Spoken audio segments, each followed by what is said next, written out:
Munro, who wrote under the pen name Saki, authored The Open Window in 1911 during the Edwardian period in England.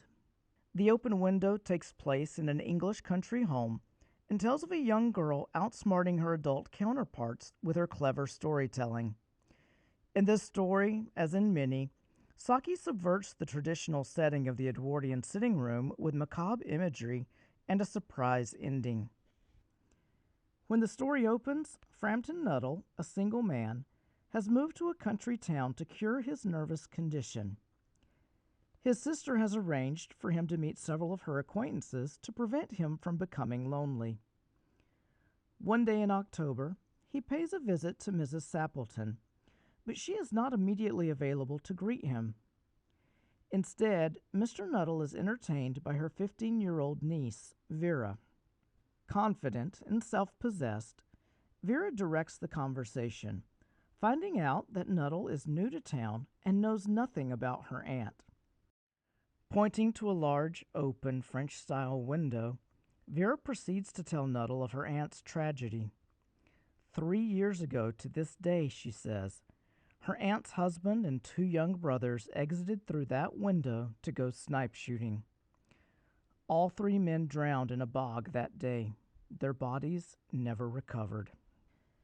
Since then, her aunt has kept the window open during the evening, ever hopeful that her husband and brothers will one day return. Vera relays her aunt's memories.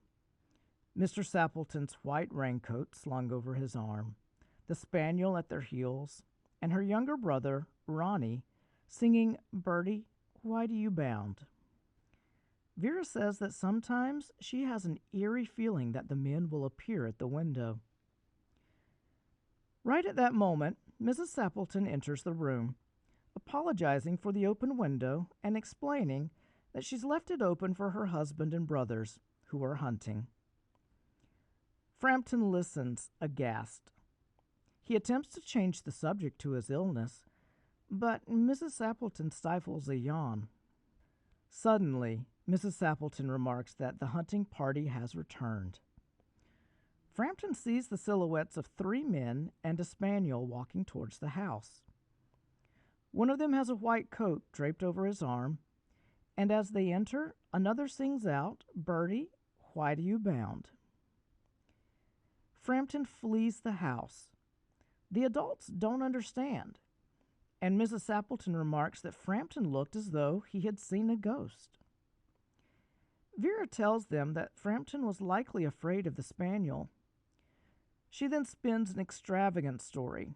A pack of dogs once chased Nuttel through a cemetery along the Ganges River in India and forced him to hide away all night in a freshly dug grave.